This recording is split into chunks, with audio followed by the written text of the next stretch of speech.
আপোনাৰ এগেইনষ্টত কিবা এফআইআৰ এখন দিছে আছাম পাব্লিক ৱৰ্কছ, আপুনি হয়তো গম পাইছে চাগে। হয় হয় মই দেখি আছো। হয়, আচলতে কি হৈছিল ন? আপুনি কিবা পডকাষ্ট এটাৰ কথা কৈছে, আপুনি কি হৈছে আপুনি অকণমান ক'ব নেকি আপোনাৰ? আচ্ছা, এটা ইলুমিনিটিৰ ওপৰত পডকাষ্ট কৰিছিলো। সেইটো একচুৱেলি ৱেষ্টাৰ্ণৰ এটা মানে কালচাৰৰ আপোনাৰ কিবা কিবি এনেকুৱা থাকে আৰু ইলুমিনিটি বুলি এটা কনচেপ্ট আছে। হয়, সেইটোৰ ওপৰত এটা পডকাষ্ট কৰিছিলো, বাট ভাবিছে সেইটো ভূত বুলি। আচ্ছা, বুজি পোৱা নাই চাগে, আৰু সেইটো ভাবিছে অন্ধবিশ্বাস বিয়পাইছে বুলি হয়। সেনেকে ভাবিছে। বাকী কিয় বা এনেকুৱা এফআইআৰ দিছে সেইটো মই নাজানো, তেওঁলোকে জানিব। আৰু এলুমিনিটো কি হয়, ক'ৰ অৰ্গেনাইজেশ্যন এইটো? সেইটো বাহিৰত হয়। একচুৱেলি বহুত মানুহ জড়িত থাকে, আপুনি অলপমান ৰিচাৰ্চ কৰিলে গম পাব।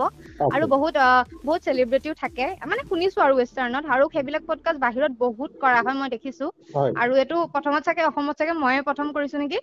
আচ্ছা। তাৰ পাছত সেইটো কাৰণে এফআইআৰ দিছে, আৰু ডিছক্লেমাৰ দিয়া হৈছিলে বাৰু সেইটো, কিন্তু বাট এফআইআৰ দিছে আৰু বাছ। আৰু এটা কথা তাত এফআইআৰখনত উল্লেখ কৰিছে যে শিশুৰ গালৰ পৰা পানী কেঁচুৱা এটা শিশুৰ গালৰ পৰা কি পদ্ধতিৰে হুম মানে কি হিংসুক পদ্ধতিৰে তেজ হুম সংগ্ৰহ কৰা, এইবিলাক কথা আলোচনা হৈছিল নেকি আপোনাৰ পডকাষ্টত? হয় হয়, আলোচনা হৈছিল। একচুৱেলি কন্টেন্টটো বহুত বেলেগ বেলেগ থাকে। হয়, এতিয়া ধৰি লওক, এতিয়া আমি চোৱাৰ ওপৰত নিৰ্ভৰ কৰিব। সেইটো কন্টেন্ট যদি বাচ্ছাক দেখাইছে, সেইটোতো তেওঁলোকৰো ভুল থাকিব ন, মানুহ হুম বিলাকৰ। হুম হুম হুম এতিয়া কন্টেন্ট বিলাক মোবাইলটো ইউজ কৰাটো নিজৰ ওপৰত কথা। হুম হুম। সেইটোৱে তথাপি আৰু তথাপি এগৰাকী আপুনি দায়িত্বশীল হেৰি হিচাপে পডকাষ্টাৰ হিচাপে আপোনাৰো হুম কিছু দায়িত্ব নাথাকে জানো? মানে আমাৰ হয় হয় সমাজত ভুল এনেকুৱা ধৰণৰ বেয়া প্ৰভাৱ পৰিব পৰা কণ্টেণ্টৰ পৰা আঁতৰি থকা তেনেকুৱা এটা দায়িত্ব হয় নাথাকে জানো? আপোনাৰো নাথাকে জানো বাৰু? হয়, মই বিশেষকে সেই যেতিয়া পডকাষ্টটো কৰিছিলো, হুম তাতে এটা কথা মই বাৰে বাৰে উল্লেখ কৰিছো যে অন্ধবিশ্বাস বিয়পা কোনো কথা নাই, আৰু হুম আপোনালোকে হুম এইবিলাক নল'ব। জাষ্ট ইনফৰমেশ্যনৰ কাৰণে, মানুহে চব কথা জানিব লাগে, নহয় জানো? সেইটো কথা বাৰু বেলেগ, বাট হুম এনেকুৱা কন্টেন্টটো বহুতে কৰিছে। ধৰি লওক, কিছুমান নিউজ চেনেলতো মই দেখিছো হুম পেৰানৰ্মেল ইনভেষ্টিগেটৰ লৈ পেলাই ভূতৰ ওপৰতো কিছুমান কৰিছে। হুম সেইটোতো হুম অন্ধবিশ্বাস তেতিয়াহ'লে হুম সেই নিউজ চেনেল যিসকলে বা যি নিউজ চেনেলে বজাইছে, তেতিয়াহ'লে সেইটো কি বুলি ক'ম তেতিয়াহ'লে মই? হুম হুম।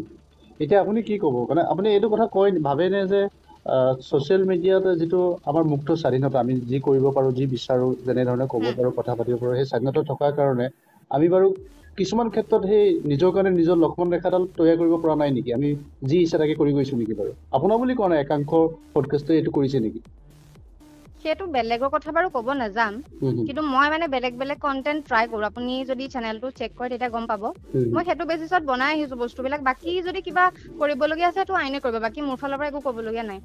আপোনাক চানমাৰি থানাৰ পৰা যোগাযোগ কৰিছে নেকি? নাই নাই, এতিয়ালৈকেতো কৰা নাই। আৰু আপুনি গোটেই ঘটনাটোৰ সন্দৰ্ভত যিখন এফআইআৰ দিলে, সেই সন্দৰ্ভত আপোনাৰ শেষ স্পষ্টীকৰণ আপুনি কি ক'ব? আপোনাৰ মতামত কি? মোৰ ক'বলগীয়া একোৱে নাই। মই জাষ্ট কথা পাতিছিলো সেইটো টপিকৰ ওপৰত, আৰু মই ডিছক্লেমাৰ দি লৈছিলো, আৰু মাজতে ভিডিঅ'ৰ মাজতো মই কৈ দিছো যে এইটো কোনো অন্ধবিশ্বাস নহয়। তেনেকুৱা ফেলাবৰ কাৰণে মই কথাখিনি পতা নাছিলো, হুম আৰু সেইখিনি কৈ দিয়া আছিলে, হুম। ক্লিয়াৰিফিকেশ্যন কৰা আছিলে। তাৰ পিছতো কিয় দিছে সেইটো মই নাজানো, তেওঁলোকে জানিব। আপুনি এই ভিডিঅ'টো আপোনাৰ কণ্টেণ্ট মানে ফেচবুক পোষ্টত বা ছ'চিয়েল মিডিয়াত ৰখাব নে এতিয়া আঁতৰাব? সেইটোতো মই এতিয়ালৈকে ভবা নাই বাৰু।